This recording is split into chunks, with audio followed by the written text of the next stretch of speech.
Visita um campo de batalha conhecido, um terreno geograficamente necessário, limitado por suas fronteiras retilíneas e duplamente coloridas. Nele, soldados se debatem em constantes movimentos, sendo de quando em vez supliciados em público, todos morrendo para proteger o rei. Na hora do fim, olham para seus bispos em busca de perdão divino, pois essa é a única moral que respeitam. Eles tombam e saem de cena. Esse poder negativo exercido por um soberano e que decide quem vai morrer e viver, segue onipresente até a hora em que o jogo termina. Checkmate, que não por acaso quer dizer o rei está morto. Projeto um imenso tabuleiro de xadrez no espaço vazio, 2 cadeiras à minha frente. E relembro que ele é a representação perfeita da sociedade de soberania como proposta por Michel Foucault. Michel Foucault foi um filósofo, um intelectual que exerceu uma ação e uma influência considerável em vários ramos do saber, do conhecimento. Foucault ele se interessa principalmente pela Faculdade de Letras, na verdade, embora venha de uma família de classe média alta, de pais médicos, mas não, ele se interessa basicamente por letras e por filosofia, embora tenha, no fundo, se graduado mesmo em psicologia. Como as suas obras realmente produziram um impacto muito grande e diziam respeito a temas que são temas de, digamos, enorme relevância e grande atualidade, Foucault conhecia, então, toda essa tradição dos grandes sistemas de pensamento e ele se ocupava profissionalmente da história dos grandes sistemas de pensamento. Então, ele conhecia muito bem. Eu diria, o que, digamos, torna Michel Foucault um grande nome e o autor de uma obra absolutamente única no nosso mundo contemporâneo, não compreende a história da nossa sociedade, a história da nossa cultura, a história do nosso processo civilizatório como a história de um progresso, de uma trajetória linear e contínua, na qual, nessa linearidade, nós fôssemos progredindo. Noto porque a metáfora me chamou tanto a atenção. Está tudo lá. Em um jogo que vem animando cortes, sultanatos, tabernas, casas, praças, campeonatos e até o data center da IBM há séculos, há milênios. Acredito que nós, humanos, seres dotados dessa habilidade de criar um mundo externo à nossa vivência física através de metáforas e cosmogonias várias, talvez tenhamos manifestado e encenado outros movimentos de grandes fluxos sociais ao longo da história a partir da evolução de nossos divertimentos, de nossos jogos. E acredito que deixamos pistas sobre isso. Divago sobre o tema há alguns minutos enquanto rabisco. Estou absorto em meio a tantas explicações que ouço ao meu redor. Anoto no canto do caderno, em meio a frases mais sérias, os nomes de 2 jogos de tabuleiro e de um jogo casual que roda normalmente em smartphones. Faço a comparação ali mesmo, rapidamente, e o resultado é uma animação interior diferente. É como se o entendimento particular de tantos conceitos com os quais estou me deparando nos últimos meses fosse um peixe que se joga para a foca que fez o truque corretamente. Pois é. Faço uma comparação pueril, isso me reconforta, eu sou a foca. Resolvo me explicar agora com a voz do tempo presente, lembrando que desde março de 2019 passo alguns dias da minha semana, que é por si só corrida, com um novo grupo de amigos. Eles compartilham comigo a mesma jornada, ora sonho, ora devaneio, sempre devir, a preparação para um retorno acadêmico. Quando digo que o projeto mauroamaral.com começa e termina neste podcast, mas não se encerra nele, tem a ver com isso. Aguardem novidades ao longo do processo e, conselho de amigo, ouçam novamente o Penso número 3. Faço força para voltar. Estou lá novamente, olhando para o quadro branco recheado de pilôs multicoloridas. É o momento em que tomo conhecimento e intimidade com o conceito de genealogia. Arrisco aqui explicar. Da maneira como consegui alcançar, genealogia é a forma de pensar em que as consequências são apenas aparentes e quase nunca dotadas de uma linearidade. Resolvo explicar melhor. É uma subversão interessante e que nos propõe elucubrações variadas. De uma hora para outra, a gente se pega pensando, que, por exemplo, o avião não substituiu o trem como a forma mais rápida de viajar, ou o cinema não foi uma evolução natural da fotografia, e os jogos de mundo massivo online não são necessariamente um aprimoramento do Pong, que na década de 70 do século XX iniciou o que a gente convencionou a chamar de videogames. Os acontecimentos são, então, antes de qualquer coisa, reflexos de fluxos que se adensam e servem a projetos de poder que geram saberes que abastecem o clássico. A psicanálise não foi inventada tão somente como evolução linear de linhas de pensamento necessárias para entender o homem e suas relações. Na verdade, sob esse olhar, era e é um projeto para domar a sexualidade da burguesia nascente, porque isso era interessante para os governos e os mercados em época de expansão industrial. Sinalizo que se alguém da provável audiência é minimamente envolvido com a indústria criativa do século XXI, sente na pele o que eu quero dizer com isso. Pois é, caro floco de neve, você não é um gênio da raça que vai mudar o mundo. É mão de obra ultra qualificada e mega barata. Mas isso é um papo para daqui a pouco. Pareço devagar. Olho para o gravador. 6 minutos se passaram. E eu não expliquei propriamente o que eu estou fazendo aqui.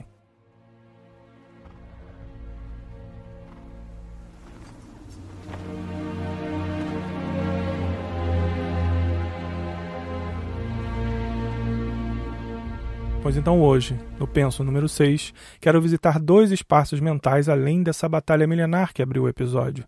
Um tem pouco mais de 100 anos, e o outro nem 10. Mas, de forma curiosa, no formato de jogos de tabuleiro, eles representam 3 das sociedades que nascem dos diferentes movimentos desses fluxos históricos. E nos mostram que esses fluxos se manifestam em diversos acontecimentos ao nosso redor. Considero esse despertar necessário. Para seguir, o campo de batalha tem que dar lugar à fábrica, ou à escola, ao exército, ao hospital, não importa. Isso porque o fluxo de pensamentos, vontades e potências da humanidade pouco a pouco nos levaria para outra configuração, um adensamento que o mesmo Foucault chamaria de sociedade disciplinar. Mas que aqui no 6º episódio do MauroAmaral.com eu vejo se manifestar em um tabuleiro sobre o qual passei boa parte da infância. O Banco Imobiliário. Se não, vejamos. Mais do que uma batalha, temos agora uma série de estruturas às quais vamos nos submeter. A morte é substituída pelo controle dos corpos, a sua domesticação. O soldado que morria no campo de batalha estilizado do primeiro jogo, agora é um peão, que tem cada etapa de sua vida normalizada, colocada em regras, em um ritmo, por que não, industrial. Um passo de cada vez, em um longo prazo de várias e várias voltas no tabuleiro. Um peão que precisa contar com a sorte das regras, das cartas de sorte e revés, e durante essa procissão de sucessos vigiados pelo banqueiro que administra a grana da partida, precisa construir fortunas, comprar mais e mais, montar casas e hotéis, tirar férias e, quando tudo der errado, ir para a prisão, que o vai redimir. Sua quitação aparente, portanto, decidida no jogo de dados. 2 jogos, 2 representações perfeitas de sociedades como analisadas pelo filósofo francês. Lembro que convoquei a provável audiência para ouvir falar de 3 modelos mentais. Já apresentei 2. Então qual seria o terceiro? Para apresentá-lo, precisamos conjurar outro autor. Ele continua o trabalho de Foucault, com o qual dialoga fartamente. Essa filosofia da diferença, trazida pelo Deleuze e por outros, nos mostra que uma visão mais despida de preconceitos, veria que realmente um ser que vive no tempo, ele acompanha essa mudança qualitativa dos instantes, que é provavelmente radical. Isso então é que dá à nossa existência, e talvez a existência de todas as coisas, um caráter absolutamente diferenciado. Foucault n'a jamais cru. A transcrição do áudio está no post desse episódio em MauroAmaral.com. Et même il a dit très clairement que ces sociétés disciplinaires, elles n'étaient pas éternelles.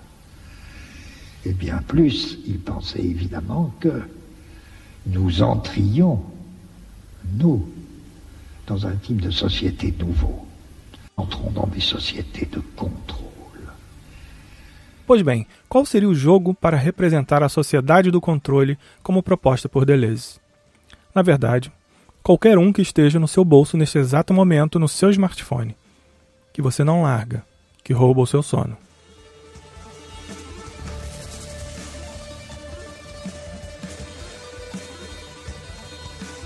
Isso porque, se para os soberanos você morria ou vivia de acordo com seus desejos, e para os disciplinadores você deveria ser moldado por regras e instituições para que se adequasse ao batistaca industrial, na sociedade do controle o peão é você. Você é o grande jogo. Em Candy Crush, por exemplo, você é 100% do tempo estimulado a competir, a incrementar suas habilidades em um processo de aprendizado sem fim. Você não quita as suas obrigações. Está em moratória ilimitada 100% do tempo, devendo novas pecinhas para que elas se encaixem umas às outras. Você é um jogador número 1 endividado. Deve ao jogo, deve aos amigos com os quais joga junto, deve, sobretudo, a você mesmo. Você precisa performar, responder não ao rei ou ao general, mas ao mercado, que se infiltra como um gás por toda a sua alma, nos seus salários, na empresa de um homem só. Shame on me. O cidadão que antes montava um hotel na Faria Lima, ao jogar um 6 no dado, agora derruba uma fila de balinhas roxas no Candy Crush, para logo em seguida ver nascer mais 3 fileiras multicoloridas, porque hoje você pode tudo. E aí eu te pergunto, em um ambiente em que você pode tudo, quem disse que você não pode querer algo?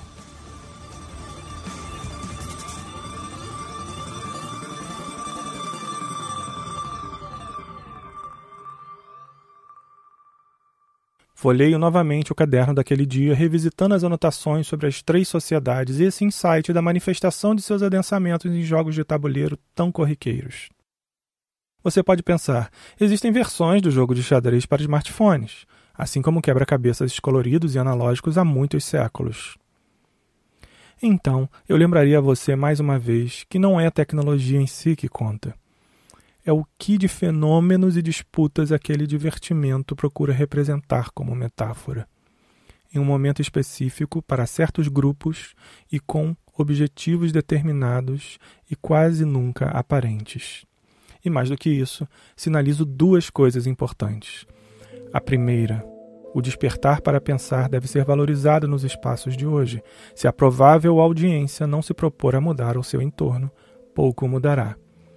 Lembrando que a minha opinião diz que não é pensar. O cerceamento da pluralidade e diversidade não é pensar. O meu no lugar do nosso não é pensar. A segunda, sim, a sociedade do controle está funcionando em plena operação, aberta para negócios 24 horas por dia, 7 dias por semana. E, ao que tudo indica, parece não haver fuga de seus tentáculos. Mais ou menos. Decido falar sobre isso em outro programa. Jogo os dados, tiro um duplo 6, desligo o smartphone, faço um rock simples e me sinto soberano da minha própria disciplina.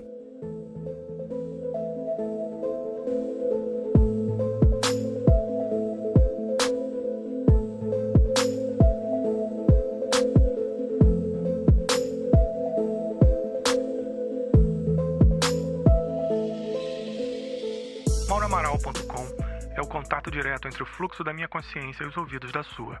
Ele não se resume a, mas começa e termina neste podcast que todas as segundas-feiras levanta questões sobre os nossos nós, que são adensamentos do estado de coisas atual sobre os quais é impossível não falar sobre. Hoje, por exemplo, você ouviu um programa introdutório sobre o nó chamado mentoria, que vai se aprofundar sobre a situação atual do profissional criativo no Brasil e no mundo. Para acompanhar o desenrolar do projeto, aí vão algumas dicas. Procure por MauroAmaral.com no seu agregador de podcasts. Ele está disponível no Spotify, na Apple, no Google e no Pocket Casts e em muitos outros. Se o seu preferido não consta na lista ou o programa não apareceu em resultados de busca, mande um e-mail para mim em eusou@mauroamaral.com. Entre para o nosso grupo de distribuição de conteúdo. Além de ser avisado em primeira mão sobre os lançamentos, você vai conseguir acompanhar os bastidores da produção. Para entrar é só seguir o link mauroamaral.com/direto.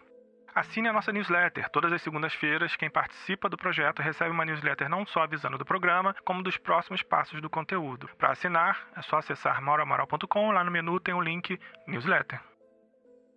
E encontre comigo no Instagram. Eu sei, o projeto MauroAmaral.com parte do princípio que precisamos repensar o conceito de timelines filtradas por algoritmos. Mas, até por isso, trabalha essa transição. Por isso, uma das timelines adotadas para reverberar os conteúdos é meu perfil lá no Instagram. Procura por @MauroAmaral e a gente se vê por lá.